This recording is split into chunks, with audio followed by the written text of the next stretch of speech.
বা স্বাধীনতা যাতে অক্ষুণ্ণ না হয়, সেই জন্য এখানে দুইটা দল, মুক্তিযুদ্ধের দলের দুইটা, শহীদ রাষ্ট্রপতি জিয়াউর রহমান যিনি স্বাধীনতার ঘোষণা করেছেন, আর আওয়ামী লীগ, অর্থাৎ আওয়ামী লীগ ফ্যাসিস্ট হইয়া তারা দেশ থেকে পালিয়ে গিয়েছেন। এখন জাতীয়তাবাদী দল, মুক্তিযোদ্ধা বা জাতীয়তাবাদী দল আছে।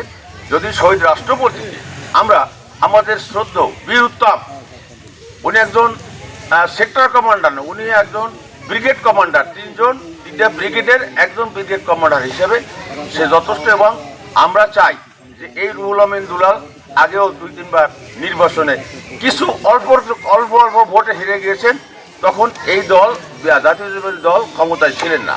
এখন যদি জাতীয়তাবাদী দল ক্ষমতায় আসে, রুহুল আমিন দুলালের যদি আপনারা ভোট দেন, তো এই মঠবাড়িয়ায় অনেক উন্নয়ন করবে, এই আশাবাদ ব্যক্ত করে আমার বক্তব্য এখানে। খুদা হাফেজ।